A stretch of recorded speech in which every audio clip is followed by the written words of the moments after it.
कि वॉलनेस स्टेज पे हम क्या न्यूट्रिशन दे सकते हैं फॉलियर, क्योंकि नाइट्रोजन जितना कम हो उतना अच्छा है। क्योंकि पोटाशियम, फास्फोरस, ये चीज़ें वॉलनेस स्टेज के बाद में ऐड कर सकते हैं हार्वेस्ट से पहले पहले तक। जिन लोगों को थोड़ा तो कॉम्बी स्पेस में हमारा मेन जैसे डाइथिन, बेविस्टिन है, एंट्रागोल, रोको है, Z78 प्लस कॉन्टाफ है, ये मार्केट में भी इसका कॉम्बिनेशन जो अभी पाउडर फॉर्म है उसका आप एक बकेट में लेके 10-15 लीटर में उसको मिलाइए और उसमें दूसरी दवाइयों को ऐड मत कीजिए उस सेम बकेट में, उसको आप ड्रम में मिला दीजिए और अगली दवाई को डायरेक्ट ड्रम में मिला के स्प्रे करिए। कि वॉलनेस स्टेज पे हम क्या न्यूट्रिशन दे सकते हैं फॉलियर, क्योंकि बहुत सारी जगहों में ऑलमोस्ट वॉलनेस स्टेज पहुंच चुकी है या पहुंचने वाली है।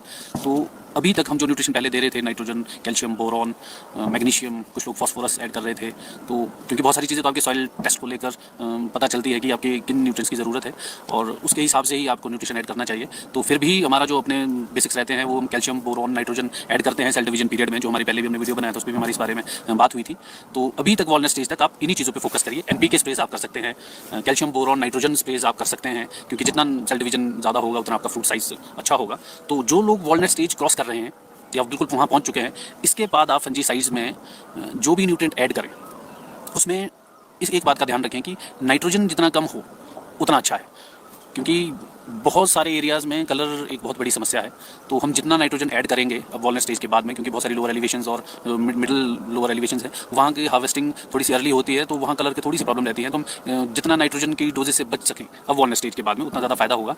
तो अभी तक हमने जितना NPK, चाहे कैल्शियम नाइट्रेट, चाहे नाइट्रोजन, कैल्शियम, बोरॉन जो हमने ऐड किया है वो वॉलनेस स्टेज से पहले पहले ही ऐड करें। इसके बाद कोई भी हम ऐसा मिक्सचर ना करें जिसमें नाइट्रोजन हो, क्योंकि कहीं ना कहीं आपकी कलर फॉर्मेशन को रोकेगी, उसमें प्रॉब्लम क्रिएट करेगी। तो इन चीज़ों का ध्यान आपने देना है। अगर आप ऐड करना चाहते हैं कुछ न्यूट्रिएंट्स तो उसमें आप पोटाशियम, फास्फोरस, ये चीज़ें वॉलनेस स्टेज के बाद में ऐड कर सकते हैं हार्वेस्ट से पहले पहले तक। जिन लोगों को थोड़ा सा कलर से रिलेटेड इश्यूज रहते हैं वो फास्फोरस और पोटाश पे काम कर सकते हैं। बहुत ज़्यादा इसकी स्प्रे करने की ज़रूरत नहीं है, क्योंकि लोगों को लगता है कि हम 2 स्प्रे या 3 स्प्रे पोटाशियम कर रहे हैं तो उससे हमारे कलर बहुत अच्छा आएगा। एक बात जो मेरा अपना एक्सपीरियंस है कि ये चीज़ें आपके फॉलियर न्यूट्रिशन आपका तभी आपको रिजल्ट शो करेगा अगर उस चीज़ की डेफिशिएंसी आपके सॉइल में है, प्लांट वहाँ से अपटेक नहीं कर पा रहा है या आपके सॉइल में वो चीज़ नहीं है, तो ही हम अगर फॉलियर उसको देते हैं तो वो कहीं ना कहीं हमें ज़रूर रिजल्ट दिखाएगा।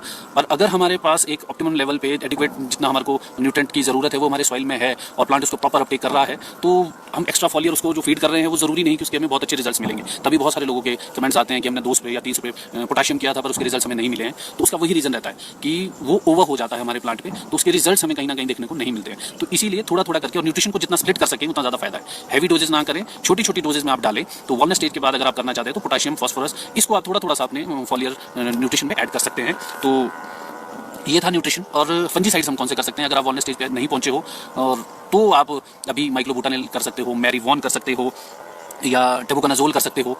और जो लोग इस स्टेज से आगे चले गए हैं, और बाकी कुछ चीज़ें हमें थोड़ी मौसम को देख के भी चेंज करने पड़ेंगे अपने स्प्रे शेड्यूल में, क्योंकि काफ़ी दिनों से लगातार बारिश हो रही है, तो सनलाइट प्रॉपर नहीं आ रही है और शेडी पोर्शन में बहुत सारी जगहों पे तो पत्तों की शिकायत आनी, मतलब कहीं स्कैब्स के सिम्टम्स दिखने शुरू हो गए हैं। इवन कि कहीं से कुछ जगहों से तो मार्सोनिना के स्पॉट्स भी लीव्स पे दिखने शुरू हुए हैं, कुछ लोगों ने भेजा था। तो मेरी सभी लोगों से रिक्वेस्ट भी है कि अगर आप लोगों को लगता है कि हमारी पत्तियों में कुछ शिकायत आ रही है तो अपने जो नियरेस्ट आपके हॉर्टिकल्चर डेवलपमेंट ब्लॉक्स हैं वहाँ पे जाके अपनी HDOs, आपके HEOs हैं, उनसे आप जाके संपर्क करें और उनको लैब में वो लोग प्रॉपर्ली चेक करेंगे कि ये कौन सा फंगस आया और इसके लिए हमें क्या वो रिकमेंड करेंगे आपको फॉलियर एप्लीकेशंस। क्योंकि ऐसी कुछ मतलब कि आइडिया से तुक्के में हम कुछ स्प्रे ना कर दें जब तक उसको हम प्रॉपर आइडेंटिफाई नहीं कर सकते।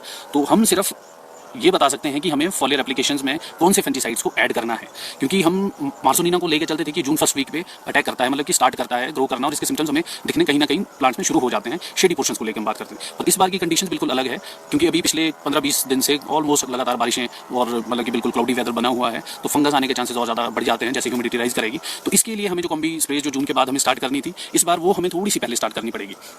तो कॉम्बी स्प्रेज में हमारा मेन जैसे डाइथिन, बेविस्टिन है, एंट्रागोल, रोको है, Z78 प्लस कॉन्टाफ है, ये मार्केट में भी इसके कॉम्बिनेशन मिलते हैं, पर हम इसको खुद भी बना सकते हैं। क्योंकि डाइथिन के साथ बहुत सारे लोग हम बेविस्टिन ऐड करते हैं, रोको भी ऐड करते हैं, स्कोर ऐड कर सकते हैं, कॉन्टाफ ऐड कर सकते हैं।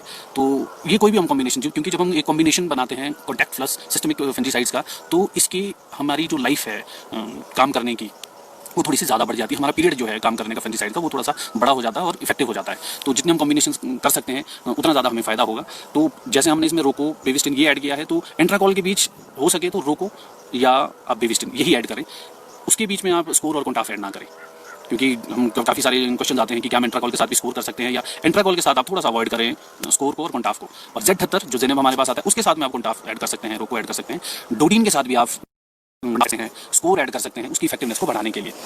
थोड़ा सा डोडीन के साथ जब हम ये कॉम्बिनेशन करेंगे तो आपको एक चीज़ का ध्यान रखना है कि आप जब दवाइयाँ मिक्स करते हैं हम बकेट लेके उसमें पाउडर फॉर्म्स की जो दवाइयाँ हैं उसको डाइल्यूट करते हैं 10-15 लीटर की बाल्टी में, उसको डाल के 100 ग्राम का पैकेट डाला, 150 ग्राम डाल रहे हो, अब उसी में उसको जब मिलाते हो तो दूसरी जो दवाई आपने ऐड करनी है, मान लो आप स्कोर या कॉन्टाफ ऐड करना चाह रहे हो उसको, वो आपने उस बकेट में ऐड नहीं करनी है, क्योंकि उस टाइम पे उसका कंसंट्रेशन जो है केमिकल का उसका बहुत स्ट्रॉन्ग रहता है।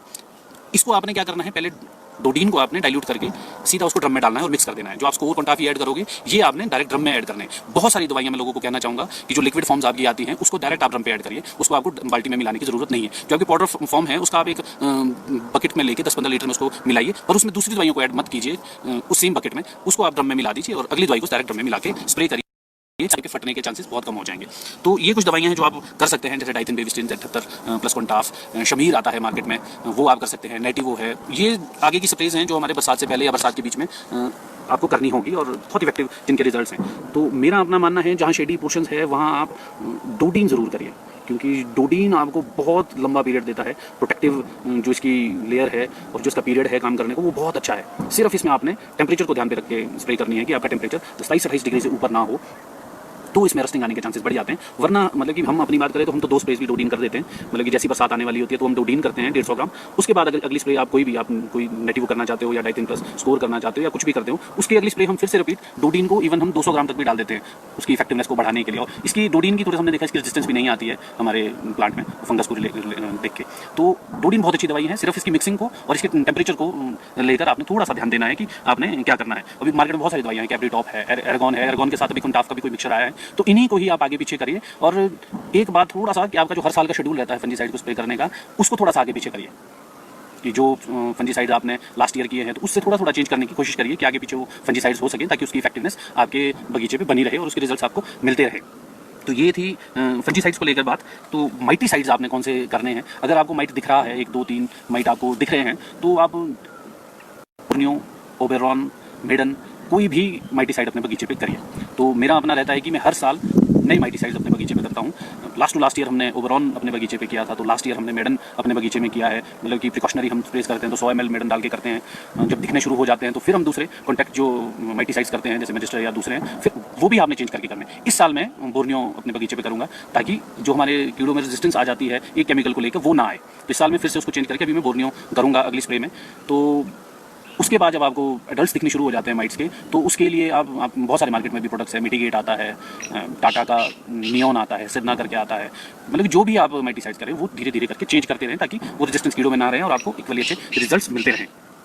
तो और इसी में हम अगर बात करें हेल डैमेज की, क्योंकि फंजीसाइड और न्यूट्रिएंट को क्योंकि बहुत जगह पे हर रोज़ कहीं ना कहीं पर हेल डैमेज हो रहा है, तो इससे रिलेटेड बहुत क्वेश्चन आते हैं। तो ये अगर आपका फ्रूट की स्किन फट चुकी है उसको रिकवर कर पाना बहुत ही मुश्किल है। आप कितनी स्पेस कर लो आपको वो 100% रिजल्ट्स नहीं मिलेंगे, पर हमारे प्लांट हेल्थ को लेकर या आपके हल्का धब्बा कोई सेब में लगा है, छोटे छोटे दाग है, तो उसको हम काफ़ी हद तक रिकवर कर सकते हैं। तो उसके लिए आपको हेल डैमेज जब आपके होता है तो कम से कम 2 दिन तक आपको स्प्रे ना करें।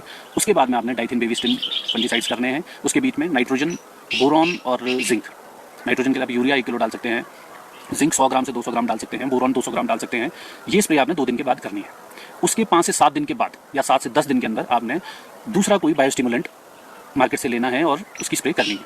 बायोस्टिमुलेंट्स आपके प्लांट को स्ट्रेस से बाहर निकालता है और प्लांट को दोबारा से मतलब कि एक अच्छी ग्रोथ में लाता है, क्योंकि हीलिंग की वजह से प्लांट्स में काफ़ी शॉक हो जाती है, क्योंकि पत्तियां कट जाती है तो उसकी वजह से डेवलपमेंट रुक जाती है हमारी। तो हमने ये देखा है कि हेल डैमेज पे बायोस्टिमुलेंट्स बहुत अच्छा काम